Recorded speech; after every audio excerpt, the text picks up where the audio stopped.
Lorsqu'un yacht de luxe sombre dans les eaux mythiques du triangle des Bermudes, un célèbre artiste de l'évasion se retrouve seul, à la dérive. Pour survivre, il ne dispose pas d'armes ou de provisions, mais d'un arsenal bien plus étrange. Sa connaissance des serrures, des nœuds et de l'art de la distraction. Face aux prédateurs de l'océan, il devra monter le plus grand spectacle de sa vie. Un tour de magie où l'enjeu n'est pas l'applaudissement, mais la survie. Si vous aimez les récits de survie où l'ingéniosité défie l'impossible, n'oubliez pas de laisser un like et de vous abonner. Le Serenity, un yacht de luxe de 60 mètres, glissait sur les eaux d'un bleu cobalt si profond qu'il semblait presque noir. C'était une créature d'une blancheur immaculée, une sculpture de fibres de verre et d'acier inoxydable qui fendait les vagues paresseuses avec une arrogance silencieuse. À bord, une fête battait son plein.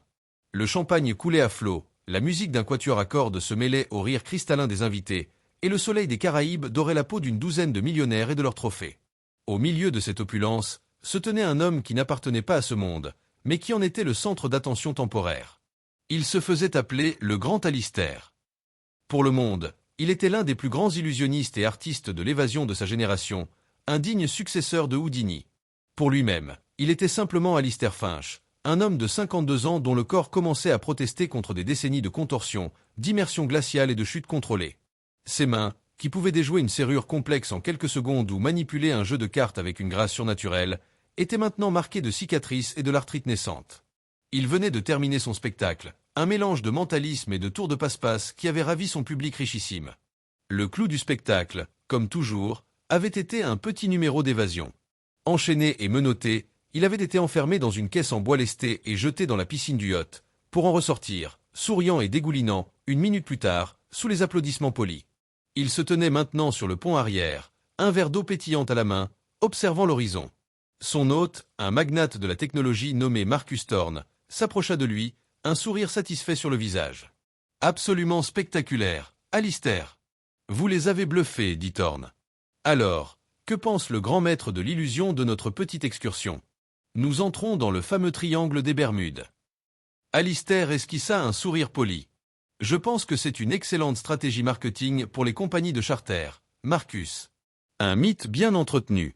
La plupart des disparitions s'expliquent par des conditions météorologiques extrêmes et imprévisibles, le plateau continental et des erreurs humaines. » Thorne rit. Toujours le sceptique. Vous démystifiez tout, n'est-ce pas? C'est votre métier. Mais ne sentez-vous pas quelque chose? Une atmosphère différente. Alistair regarda l'océan. C'est vrai qu'il y avait quelque chose. Un calme étrange. L'eau était d'une limpidité anormale, et le ciel, d'un bleu sans nuages, semblait trop parfait, comme une toile de fond peinte. Mais il était un homme de logique, de mécanique, de psychologie. Il ne croyait pas au surnaturel. Il croyait aux mécanismes cachés, aux angles morts de la perception. C'est à cet instant que le monde bascula. Il n'y eut aucun avertissement. Pas de tempête, pas de vagues scélérates. Le yacht entier fut secoué par une vibration violente et profonde, un soubresaut qui sembla venir des entrailles de l'océan. Un bruit terrible, un hurlement de métal déchiré, monta des profondeurs de la coque. Le verre d'Alistair se brisa sur le pont. Les invités crièrent, perdant l'équilibre. Le yacht, qui quelques secondes auparavant était un havre de stabilité, commença à agiter violemment sur bâbord. Tout ce qui n'était pas fixé au sol glissa et s'écrasa contre les bastingages, des tables, des chaises, des corps humains. La panique fut instantanée et totale. L'équipage, habituellement si professionnel, semblait tout aussi désemparé. Des alarmes stridentes se mirent à hurler, ajoutant à la cacophonie. Alistair, dont le corps était entraîné à réagir au chaos, se jeta au sol et rampa vers un point d'ancrage, s'agrippant à un taquet d'amarrage. Le yacht s'inclinait maintenant à un angle impossible. L'eau de la piscine se déversa sur le pont, emportant tout sur son passage. Il vit Marcus Thorne glisser sur le deck mouillé, son visage une grimace de terreur, avant de disparaître par-dessus bord. L'eau salée, chaude et agressive, balaya le pont, arrachant Alistair à sa prise. Il fut projeté contre une cloison, le choc lui coupant le souffle. Il sentit le bateau s'enfoncer sous lui, non pas lentement, mais avec une rapidité terrifiante, comme s'il était tiré vers le fond par une main invisible et colossale. Il fut aspiré sous l'eau, dans un tourbillon de bulles, de débris et de corps. Son esprit d'artiste de l'évasion prit le relais. Ne pas paniquer. Conserver son air. Ne pas lutter contre le courant. Il se laissa entraîner, les yeux ouverts dans l'eau salée qui le brûlait, cherchant la lumière. Il vit la silhouette du Serenity sombrer sous lui, une ombre gigantesque disparaissant dans l'abîme bleu-noir. Puis, ses poumons hurlant, il commença à nager vers la surface, vers la lumière lointaine et tremblotante. Le rideau était tombé sur le spectacle. La véritable évasion venait de commencer. Lorsqu'Alistair creva la surface, ce fut avec une toux violente qui expulsa l'eau salée de ses poumons. Il haleta, aspirant de grandes goulées d'air, son corps entier tremblant sous l'effet du choc et de l'adrénaline. Le soleil de l'après-midi était encore haut dans le ciel, mais le monde avait changé de manière irrévocable. Le Serenity avait complètement disparu. Il n'y avait plus que le silence, un silence assourdissant seulement troublé par le clapotis des vagues et ses propres respirations haletantes. Autour de lui, un champ de débris s'étendait sur plusieurs centaines de mètres, des coussins de salon blanc, des morceaux de teck, une bouée de sauvetage solitaire, et des objets plus macabres qu'il s'efforça d'ignorer. Il était vivant, mais il était seul au milieu de l'océan. La première phase de toute évasion, s'était-il toujours dit, n'était pas l'action, mais l'observation et l'évaluation. Il flotta sur le dos, calmant sa respiration, laissant son esprit analyser la situation avec une froideur professionnelle. Il était un naufragé. Il n'avait aucune idée de sa position exacte. Les secours, s'ils venaient, ne le trouveraient probablement pas avant des jours. Sa survie dépendait de 3 choses. Trouver un moyen de flotter, trouver de l'eau douce et se protéger du soleil. Il commença à nager lentement à travers les débris, non pas au hasard, mais avec un but. Il ne cherchait pas des survivants. Il savait instinctivement qu'il n'y en avait pas. Il cherchait des matériaux. Son esprit, habitué à voir des objets non pas pour ce qu'ils étaient, mais pour ce qu'ils pourraient devenir, cataloguait chaque morceau de l'épave. Un grand panneau de fibre de verre, probablement un morceau de la coque supérieure, flottait à proximité. Ce serait la base de sa scène. Il nagea jusqu'à lui et réussit à se hisser dessus, son corps endolori protestant à chaque mouvement. La surface était glissante et instable, mais c'était mieux que de rester dans l'eau. Il avait maintenant une plateforme. Il avait besoin de la renforcer, de la stabiliser. Il repéra plusieurs longues poutres de teck, probablement issues du mobilier de pont. Il plongea à nouveau dans l'eau et, avec une patience infinie, les ramena une par une vers sa plateforme. Maintenant, il devait les attacher. Il avait besoin de cordes. Il se souvint des amarres du yacht, des cordes épaisses et résistantes. Il scanna la surface de l'eau et en aperçut une, un serpent bleu et blanc flottant à une 50aine de mètres. Il se remit à l'eau, chaque aller-retour l'épuisant un peu plus. Il ramena la corde, qui mesurait près de 20 mètres. C'était un trésor. C'est là que sa compétence la plus fondamentale entra en jeu, sa connaissance des nœuds. Pour un artiste de l'évasion, les nœuds n'étaient pas seulement des moyens d'attacher des choses. Ils étaient des énigmes, des adversaires à comprendre et à déjouer. Mais il connaissait aussi leur pouvoir créateur. Il commença à assembler son radeau. Il utilisa des nœuds de charpentier pour lier les poutres de teck ensemble, créant un cadre rigide.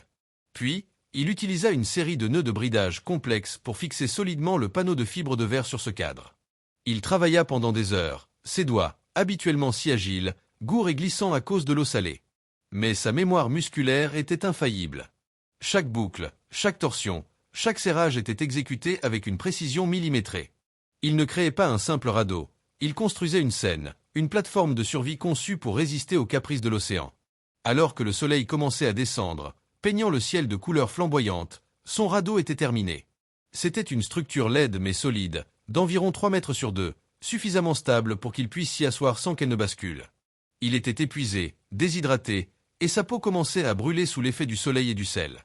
Mais il était en vie, et il avait un abri. Il continua à récupérer des débris, tout ce qui pouvait être utile, un autre morceau de corde, une bâche en plastique déchirée qui pourrait servir à recueillir l'eau de pluie, et une grande glacière blanche, vide, mais qui pouvait servir de rangement et de siège. Il était un Robinson Crusoe de l'ère moderne, son île un assemblage hétéroclite des restes d'un monde de luxe. La nuit tomba, et avec elle, un froid surprenant. Il s'enveloppa dans la bâche en plastique, son corps tremblant. Le ciel, loin de toute pollution lumineuse, était un spectacle d'une beauté à couper le souffle, un dôme de velours noir piqué de milliards de diamants. Mais cette beauté était froide, indifférente. Il était une poussière insignifiante dans l'immensité du cosmos. Il ferma les yeux, non pas pour dormir, mais pour se concentrer. Il avait une scène. Demain, le spectacle de la survie commencerait vraiment. Le deuxième jour commença par une prise de conscience brutale, la soif. La nuit froide avait laissé place à la fournaise implacable du soleil, et la gorge d'Alistair était aussi sèche que du papier de verre. Ses lèvres étaient déjà gercées, et il savait que la déshydratation était une horloge qui tournait contre lui. Il avait de la chance. Pendant la nuit, un peu de condensation s'était formée sur sa bâche en plastique, et il réussit à recueillir quelques précieuses gorgées d'eau douce en la léchant, un soulagement fugace mais vital. Il avait besoin de plus. Il avait besoin de trouver des provisions. Son regard se porta sur les débris qui flottaient encore autour de son radeau. Il repéra plusieurs caisses de transport en aluminium, du genre de celles utilisées pour le matériel de restauration ou l'équipement de plongée. Elles étaient probablement remplies de choses inutiles, mais l'une d'entre elles pouvait contenir des bouteilles d'eau, des conserves, une trousse de premier secours. Le problème, c'est qu'elles étaient conçues pour être robustes, étanches et surtout verrouillées. Il passa la matinée à en ramener une jusqu'à son radeau. C'était une grande caisse grise, cabossée par l'impact, mais apparemment intacte. Elle était fermée par 2 solides verrous à moraillons, conçus pour être ouverts avec une clé ou un code, qu'il n'avait évidemment pas. Pour n'importe qui d'autre, cette caisse aurait été une frustration, un trésor inaccessible. Pour Alistair, c'était un défi, un puzzle à résoudre. C'était son métier. Il n'avait pas ses outils, son kit de crochetage sophistiqué qu'il gardait précieusement dans sa mallette de spectacle. Il devait improviser. Il commença par examiner les serrures. C'étaient des serrures à goupilles standards, de bonne qualité, mais pas inviolables. Il avait besoin de 2 choses, un tenseur pour appliquer une légère pression de rotation sur le cylindre et un crochet pour soulever les goupilles une par une. Il chercha parmi les débris qu'il avait amassés sur son radeau. Il trouva une fine tige de métal, probablement un morceau de l'armature d'un coussin de salon. Il la tordit et l'aplatit en utilisant 2 morceaux de bois comme un étau et un marteau improvisé, créant une petite barre en L. C'était son tenseur. Pour le crochet, il avait besoin de quelque chose de plus fin, de plus résistant. Il pensa aux baleines de son col de chemise, mais elles étaient en plastique, trop fragiles. Puis il se souvint. La broche de sa cravate. Une petite épingle en argent, un cadeau de sa femme. Il l'avait toujours sur lui. Il la sortit de sa poche, la redressa soigneusement, et utilisa une petite pierre qu'il trouva incrustée dans un morceau de bois pour en limer la pointe, créant un minuscule crochet. Il avait ses outils. Il s'assit confortablement sur son radeau, la caisse calée entre ses genoux, et se mit au travail. Il inséra le tenseur dans la serrure et appliqua une pression de rotation infime, juste assez pour créer une ligne de césure entre le cylindre et le stator. Puis, il inséra son crochet improvisé. Il ferma les yeux. Le crochetage n'était pas une affaire de vue, mais de toucher et d'ouïe. Il était un chirurgien opérant à l'aveugle. Il sentit la première goupille avec la pointe de son crochet. Il la poussa doucement vers le haut. Il sentit le léger clic lorsque la goupille atteignit la ligne de césure et s'y logea. Il passa à la deuxième. Celle-ci était plus récalcitrante. Il dut jouer avec la tension, relâchant et réappliquant la pression, jusqu'à ce qu'il sente le deuxième clic. 2. Il continua, goupille après goupille, son esprit entièrement concentré, son corps immobile. C'était une méditation, une danse délicate entre le métal et ses doigts. Le soleil tapait sur son dos, la soif lui martelait les tempes, mais il était dans sa bulle, dans son article. Après ce qui lui parut une éternité, il sentit le dernier clic. Le cylindre tourna légèrement sous la pression de son tenseur. Il avait ouvert la première serrure. Un sourire de triomphe fendit ses lèvres gercées. Il répéta le processus sur la deuxième serrure, qui céda plus rapidement. Il ouvrit les loquets et souleva le couvercle de la caisse. Son cœur battait d'anticipation. L'intérieur était rempli de matériel de plongée, des masques, des tubas, des palmes. Et, au fond, rangés dans un compartiment en mousse, 6 bouteilles d'eau minérale scellées et une grande trousse de premier secours étanche. C'était le jackpot. Il ouvrit une bouteille et but lentement, savourant chaque goutte d'eau fraîche, sentant la vie revenir en lui. Il ouvrit la trousse de premier secours. Elle contenait des bandages, des antiseptiques, des analgésiques et, chose précieuse, une crème solaire à indice de protection élevé et un tube de baume à lèvres. Il avait maintenant de quoi survivre plusieurs jours. Il avait vaincu la serrure. Il avait prouvé que même au milieu de l'océan, ses compétences uniques n'étaient pas inutiles. Elles étaient vitales. Il se sentait plus fort, plus confiant. Il était prêt à affronter le prochain acte du spectacle. Il ne savait pas encore que le public commençait déjà à se rassembler. Le 3e jour, l'océan décida de lui présenter son premier spectateur. Alistair était en train de rationner son eau, buvant de petites gorgées toutes les heures, quand il le vit pour la première fois. Une forme sombre et fuselée se déplaçant sous la surface, à une vingtaine de mètres de son radeau. Un aileron triangulaire et menaçant perça la surface de l'eau, décrivant un cercle lent et délibéré. Un requin. Un grand requin-tigre, à en juger par sa taille et les vagues rayures que l'on pouvait deviner sur ses flancs. La peur, une peur primale et glaciale qu'il n'avait jamais ressentie, même en étant enchaîné au fond d'une piscine, le saisit. Ses mains devinrent moites, son cœur sembla s'arrêter. Il était complètement exposé, un morceau de viande flottant sur un plateau de service. Le requin continua son cercle, s'approchant un peu plus à chaque passage. Il était curieux. Il évaluait la situation. Alistair savait qu'il ne devait faire aucun mouvement brusque, ne montrer aucun signe de panique. Les requins sont attirés par les vibrations de la peur. Il se força à respirer lentement, à rester immobile, bien que chaque muscle de son corps hurlait de se recroqueviller. Il était un magicien. Et la première règle de la magie est de contrôler son public. Mais comment contrôler un public qui pèse 500 kilos et qui est armé de centaines de dents acérées? Il ne pouvait pas le combattre. Il ne pouvait pas lui échapper. Il devait le distraire. Il devait lui faire un tour de magie. Son regard balaya son radeau, à la recherche d'un accessoire. Il repéra la glacière blanche qu'il avait récupérée. Elle était vide, légère. Il eut une idée folle née de la nécessité. La distraction. Le détournement d'attention. C'est le principe de base de 90% des tours de magie. Pendant que le public regarde la main droite, la main gauche fait le travail.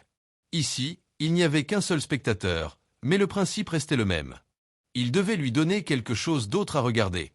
Il attendit que le requin soit à l'opposé de son cercle. Il saisit la glacière, et avec un mouvement rapide mais contrôlé, il la jeta à l'eau, à une dizaine de mètres sur sa droite. La glacière atterrit avec un plouf sonore, flottant haut sur l'eau, sa surface blanche brillant sous le soleil. Le requin réagit instantanément. Il cessa de tourner et se dirigea directement vers ce nouvel objet étrange. Il le frôla, le poussa du museau, perplexe. Alistair retint son souffle. Le requin semblait avoir perdu tout intérêt pour le radeau. Il était complètement focalisé sur la glacière. C'était un succès. Mais ce n'était pas suffisant. Il avait besoin de quelque chose de plus. Il avait besoin d'un effet visuel plus puissant. Il se souvint de quelque chose qu'il avait lu sur la vision des requins. Ils sont très sensibles aux contrastes et aux éclats de lumière, qui peuvent ressembler aux reflets des écailles d'un poisson en difficulté. Il chercha à nouveau. Il trouva la petite épingle en argent de sa cravate, celle qu'il avait utilisée pour crocheter la serrure. Il l'attacha au bout d'un morceau de cordelette et la laissa pendre dans l'eau, du côté opposé à celui où se trouvait le requin. Le petit morceau de métal tournoya dans l'eau, captant les rayons du soleil et créant une série de flashs lumineux rapides et irréguliers. C'était un leurre. Un simple tour de passe-passe. Mais cela fonctionna. Le requin, après avoir abandonné la glacière, fut attiré par ces éclats de lumière. Il s'approcha, curieux, essayant de comprendre ce que c'était. Alistair avait réussi à détourner l'attention du prédateur à 2 reprises. Il n'était plus une proie passive. Il était un manipulateur, un illusionniste. Il avait transformé son radeau en une scène, et l'océan en son théâtre.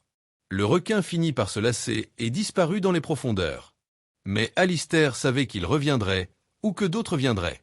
Il avait gagné une bataille, mais pas la guerre. Il passa le reste de la journée à préparer son prochain acte. Il attacha d'autres objets flottants à des cordes, créant une série de doublures et de distractions qu'il pouvait déployer autour de son radeau. Il comprit qu'il ne pouvait pas se cacher. Il devait au contraire se rendre plus intéressant, plus complexe, plus déroutant. Il devait transformer sa survie en un spectacle permanent. Les jours suivants furent une masterclass de psychologie appliquée.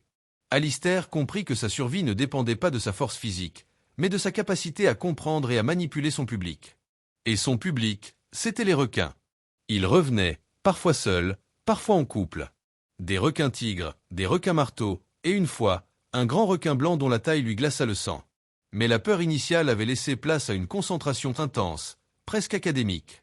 Il étudiait leur comportement, leurs réactions, leurs schémas. Il apprit à reconnaître les signes de curiosité par rapport à ceux de l'agressivité. Un cercle lent et large était une inspection. Un mouvement plus rapide, des virages serrés, le dos qui s'arque, étaient des signes avant-coureurs d'une attaque. Il n'attendait jamais d'en arriver là. Il était toujours proactif, toujours le maître du jeu. Son radeau devint une véritable scène de magie flottante. Il avait créé un arsenal de distractions.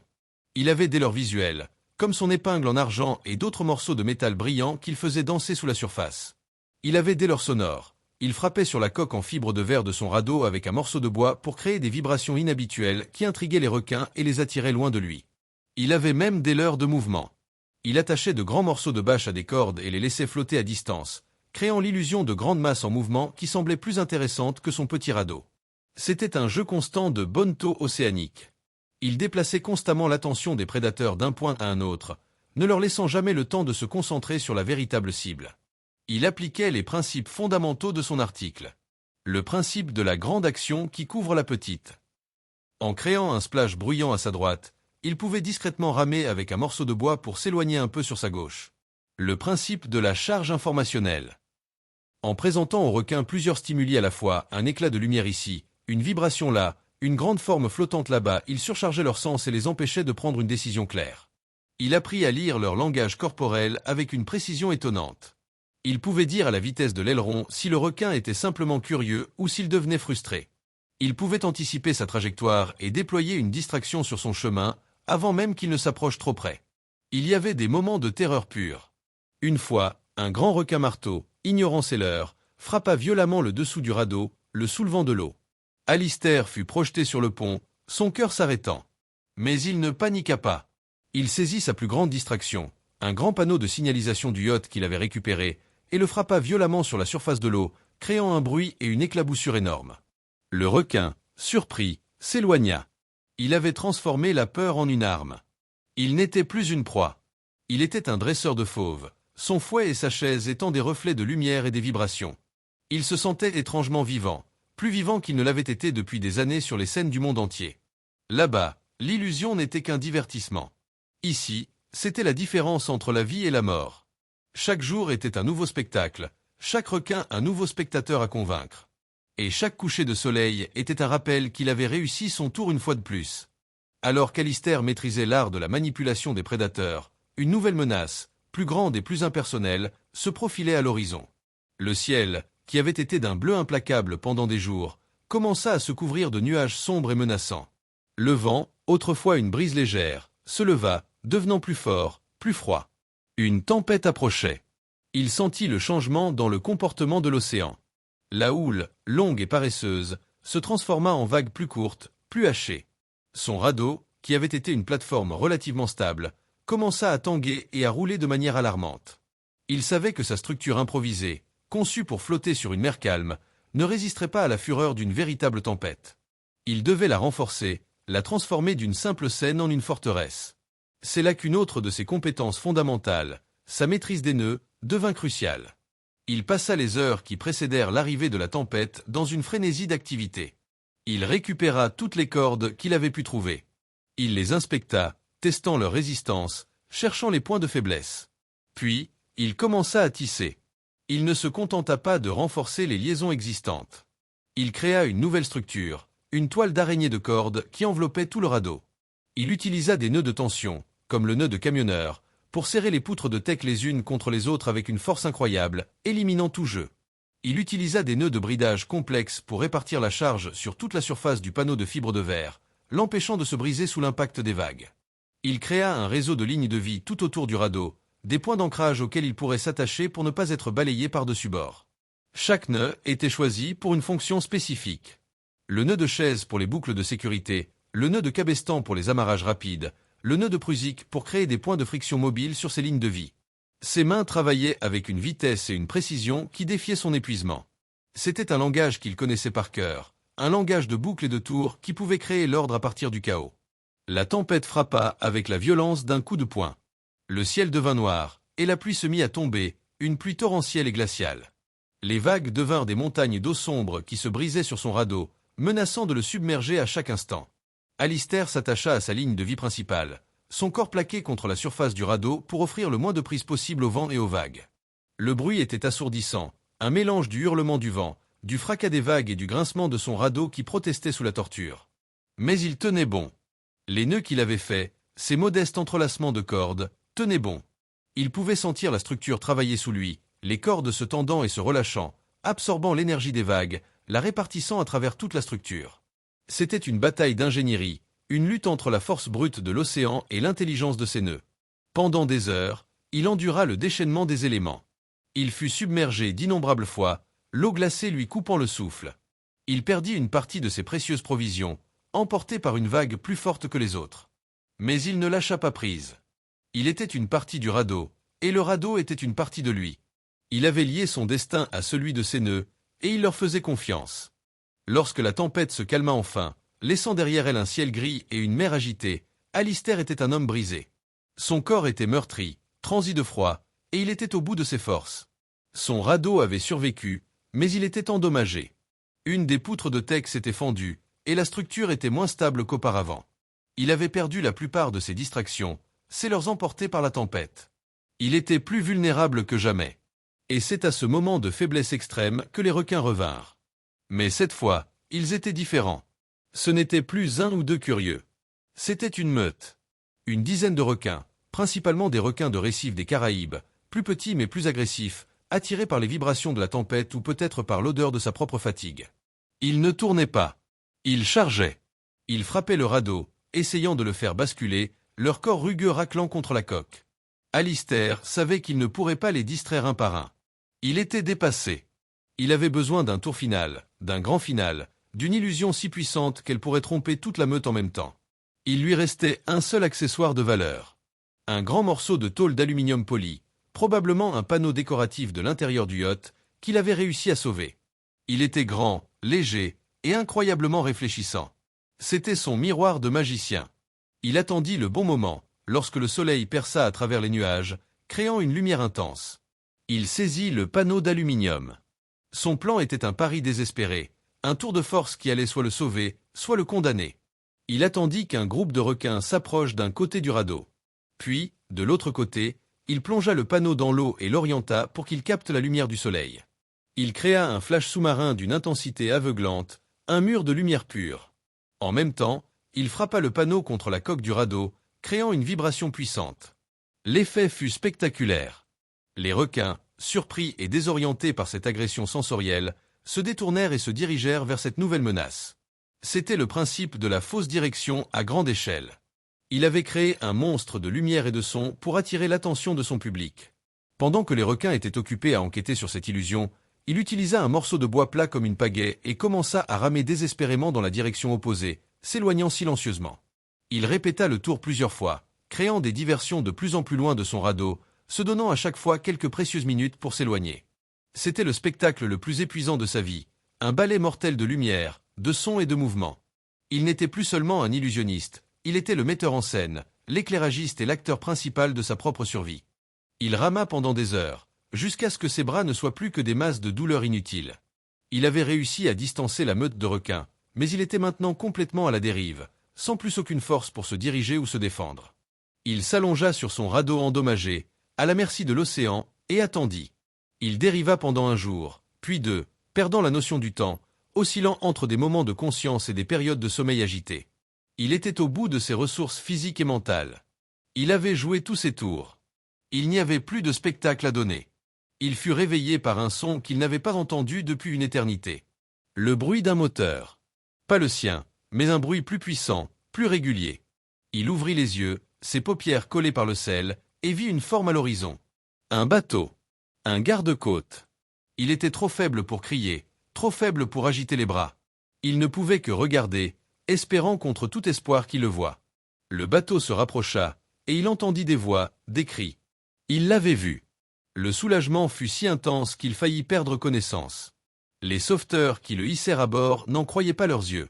Ils voyaient un homme émacié, brûlé par le soleil, à moitié mort de déshydratation, sur un assemblage hétéroclite de débris qui tenaient à peine ensemble. Ils virent les cordes, les leurres, le panneau de métal. Cela n'avait aucun sens. Plus tard, à l'infirmerie du navire, après avoir été réhydraté et soigné, il leur raconta son histoire. Il leur parla des serrures, des nœuds, de la manière dont il avait géré les requins avec des tours de magie. Les marins, des hommes pragmatiques habitués à la brutalité de la mer, l'écoutaient avec un mélange de scepticisme et d'admiration. L'histoire semblait trop folle pour être vraie. Mais les preuves étaient là, sur son radeau et dans ses yeux. La nouvelle de sa survie miraculeuse fit le tour du monde. Le magicien des Bermudes titrait les journaux. On parla de chance, de miracle. Mais Alistair savait que ce n'était ni l'un ni l'autre. C'était le résultat de toute une vie passée à comprendre les mécanismes cachés, à déjouer les attentes, à manipuler la perception. Les compétences qu'il avait utilisées pour divertir et tromper un public consentant étaient devenues les outils de sa survie la plus réelle. Il avait donné le plus grand spectacle de sa vie, sans public, sans applaudissements, avec pour seul enjeu sa propre existence. Et pour la première fois, la magie était devenue réelle.